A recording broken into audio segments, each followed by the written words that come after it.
Hi, this is Wen Mianxing, and you are listening to Asian Queer in Australian, podcasting from Queer Community.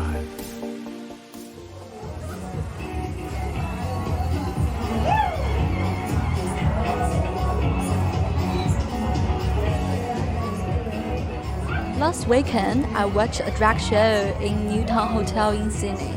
Just like other queer-friendly bars, Newtown Hotel is a paradise of queer and transgender. The large transgender flag was hung on the stage, and the shots of audience flooded the performance venue. The drag queen is singing and dancing on the stage.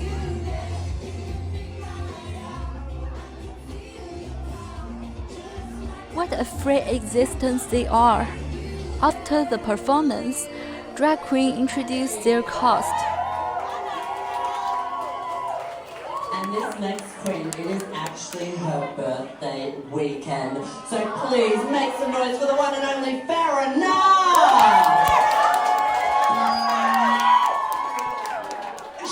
In the world we live in, queer community is something that can't be ignored. But I was born in China, and queer community are often ignored in China. When I came to Australia at the age of 18, I found Australia to be a very queer-friendly country.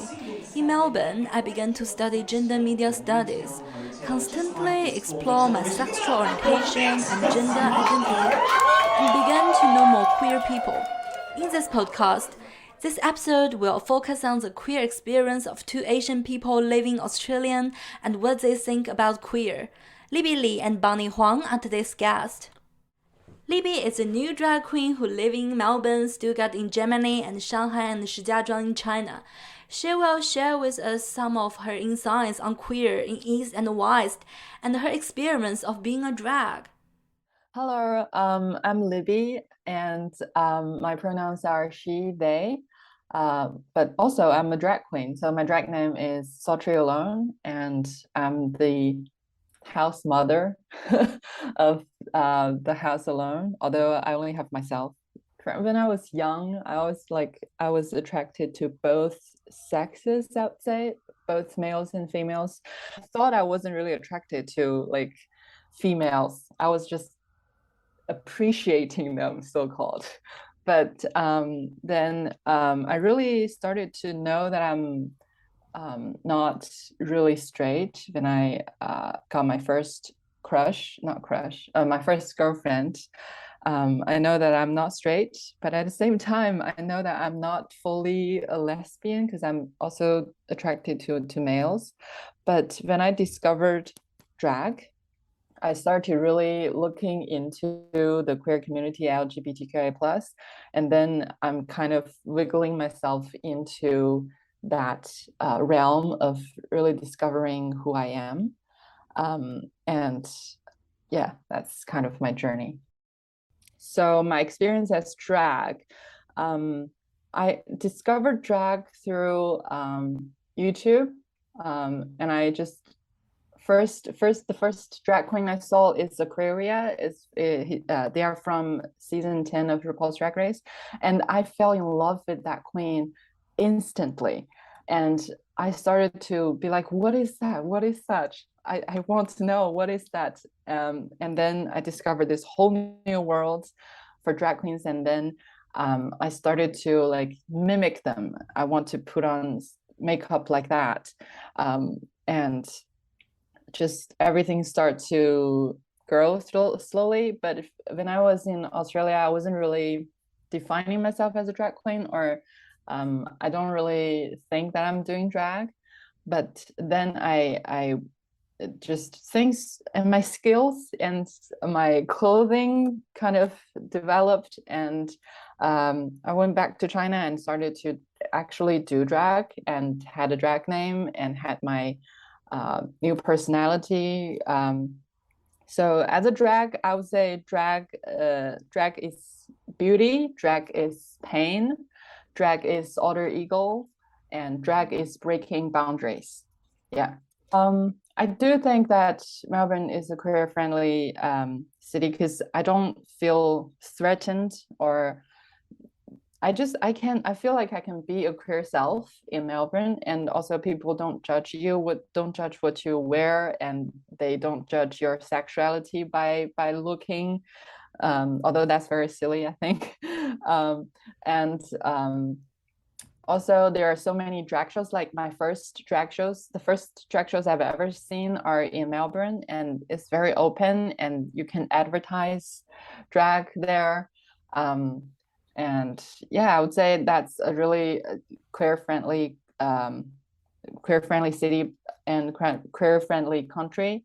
Compared to China, I mean, it depends on the cities. So when I was in my hometown, right? Yeah, when I was in my hometown, it's like a quite conservative part of China, and it's not a big city. So so-called big city are like Beijing, Shanghai, Chengdu.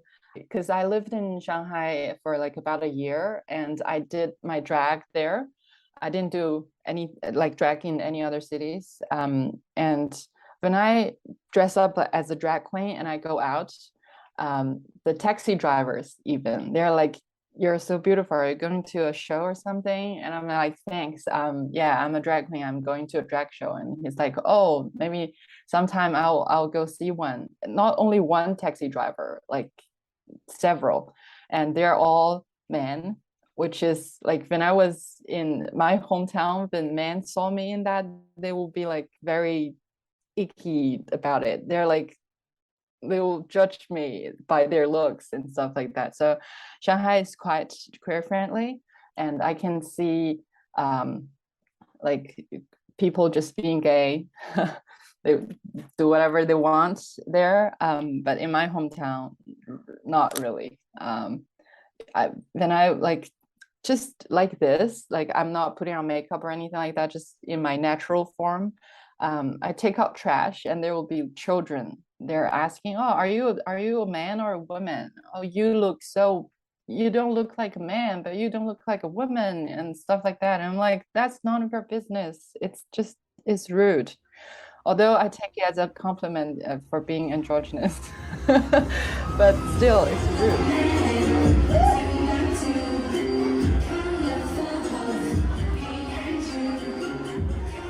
Thanks for sharing, Libby. This is Libby's story, and another guest of our podcast is Bunny Huang.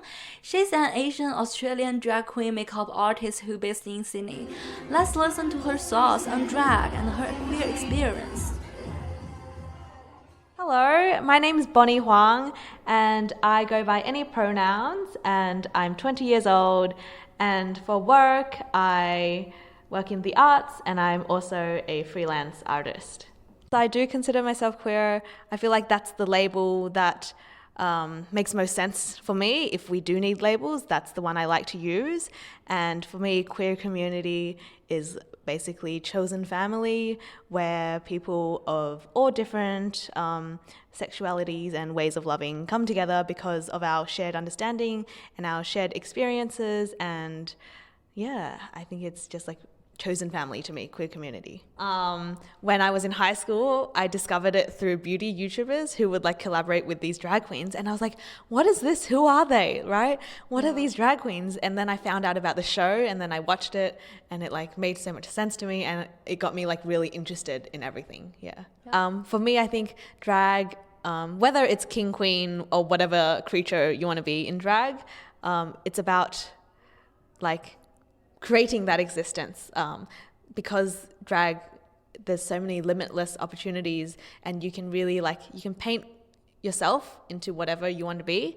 And I think that's very liberating and freeing, and people can really just be themselves and explore things that they want. Like for me personally, drag for me is a place where I can exist more freely. I can explore different gender constructs, and I can be more open, and I can be more emotional and free and fun, because sometimes I'm not like that in real life or like in my normal day-to-day life, and drag is a place where I can exist more freely and I can be like a clown. I love being a clown in drag.